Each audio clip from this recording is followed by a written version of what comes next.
तुम्ही इथे पाहू शकता या खताच्या वापरामुळे या लिंबाच्या झाडावरती अगदी गुच्छामध्ये लिंबू हे आलेले आहेत। आज आपण या व्हिडिओमध्ये कुंडीमध्ये लावलेल्या या लिंबाच्या झाडावरती भरपूर लिंबू येण्यासाठी आपल्या घरातीलच काही वस्तूंचा वापर करून खत तयार करून देणार आहोत। तर त्या वस्तू कोणत्या, त्याचा वापर कसा व किती प्रमाणामध्ये करायचा हे आपण पाहणार आहोतच। पण त्याचबरोबर या झाडाची काळजी कशी घ्यायची, त्यासाठी कोणती कामे करायची याची देखील माहिती आपण पाहणार आहोत। तर त्यासाठी व्हिडिओ कुठेही स्किप न करता शेवटपर्यंत नक्की पहा। आणि जर तुम्ही आपल्या चॅनलवरती नवीन असाल तर व्हिडिओला लाईक व चॅनलला सबस्क्राईब करायला मात्र अजिबात विसरू नका। कुंडीमध्ये लावलेल्या या झाडावरती भरपूर लिंबू लागण्यासाठी वेळोवेळी खते देणे हे जसे आवश्यक असते, तसेच या झाडाला दिवसभर भरपूर सूर्यप्रकाश मिळणे देखील हे आवश्यक असते। तर त्यासाठी हे झाड लावलेली जी कुंडी आहे ती अशा ठिकाणी ठेवा ज्या ठिकाणी या झाडाला दिवसभर कमीत कमी 5 ते 6 तास एवढे तरी भरपूर असे ऊन हे मिळायला हवे, म्हणजे झाड हे चांगले वाढेल। झाडाला भरपूर लिंबू लागण्यासाठी झाडाची चांगली वाढ होणे देखील तितकेच आवश्यक असते। तर त्यासाठी महिन्यातून एकदा कोणतेही एखादे नायट्रोजनयुक्त खत द्यावे।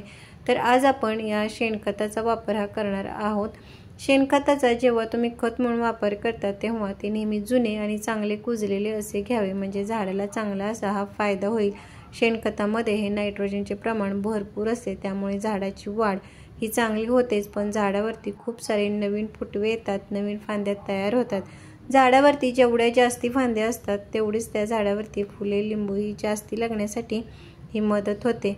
त्यानंतर लिंबाच्या झाडाला भरपूर लिंबू लागण्यासाठी आपण ही जी दुसरी वस्तू घेतलेली आहे ती म्हणजे या केळीच्या साली मी सुकवून घेतलेल्या आहेत।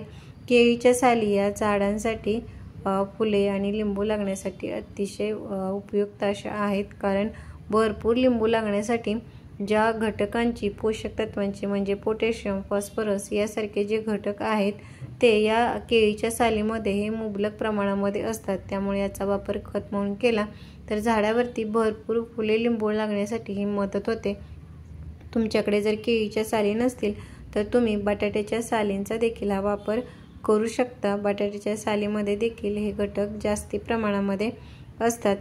त्यानंतर आपण अजून एक वस्तू वापरणार आहोतच, पण या झाडाला पाणी देताना देखील हे अगदी प्रमाणशीर द्यावे। झाडाला पाणी हे अगदीच कमी किंवा जास्त न देता कुंडीतील मातीमध्ये हा ओलावा राहील इतपत हे पाणी द्यावे। आणि जेव्हा झाडावरती फुले यायला सुरुवात होते तेव्हा तर कुंडीतील माती हे चेक करून पाणी द्यावे। जेव्हा माती ही वरच्या बाजूची कोरडी होईल तेव्हा झाडाला पाणी द्यावे, कारण जास्ती पाण्यामुळे लागलेली जी फुले आहेत ती पिवळी होऊन गळायला सुरुवात होते।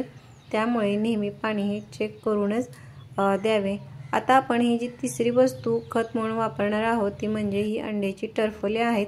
अंड्याची टरफले देखील झाडांसाठी अतिशय फायदेशीर आहेत, कारण याच्यामध्ये असलेले जे कॅल्शियम, प्रोटीन यासारखे जे घटक आहेत त्यामुळे झाडाची वाढ ही चांगली होतेच, पण झाडावरील ज्या फांद्या आहेत त्या सुदृढ मजबूत होण्यासाठी अंड्याच्या टरफलांचा खूप चांगला असा फायदा होतो। झाडावरील फांद्या जेवढ्या सुदृढ मजबूत असतात तेवढ्याच झाडावरती फुले आणि फळे ही जास्ती लागण्यासाठी मदत होते। जर तुमच्याकडे अंड्याची टरफले नसतील तर आपल्या घरामध्ये जे दही, ताक जे असते त्याचा देखील तुम्ही खत म्हणून वापर करू शकता। आता ही जी अंड्याची टरफले, केळीच्या सालीचे तुकडे आणि जे शेणखत आहे ते व्यवस्थित एकत्र मिक्स करून घ्यायचे आणि याचा वापर झाडाला करण्यापूर्वी झाडाच्या कुंडीतील जी माती आहे ती हलवून मोकळी करावी।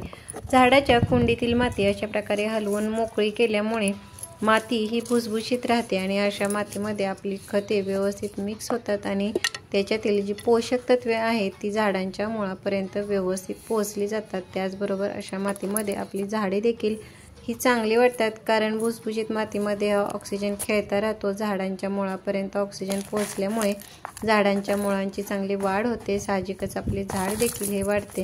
ही कोरडी खते जेव्हा आपण झाडाला देतो तेव्हा झाडाच्या बुंद्याभोवती अशा प्रकारे गोल वर्तुळ करून ही खते द्यायची आणि वरून माती टाकावी, म्हणजे जेव्हा आपण या झाडाला पाणी देऊ तेव्हा या खतातील जी पोषक तत्वे आहेत ती हळूहळू मातीमध्ये व्यवस्थित मिक्स होतात आणि आपल्या झाडाला चांगला फायदा होतो। अशा प्रकारे या सर्व वस्तू मातीमध्ये मिक्स केल्यानंतर वरून आपल्या झाडाला भरपूर असे हे पाणी द्यायचे आहे। तर अशा प्रकारे तुम्ही या खताचा वापर लिंबाच्या झाडाला केला तर झाडाची वाढ चांगली होऊन झाड लिंबूने अगदी भरगच्च होऊन जाईल। तर कसा वाटला व्हिडिओ मला कमेंट बॉक्समध्ये नक्की सांगा। भेटूयात पुढील व्हिडिओमध्ये, तोपर्यंत बाय।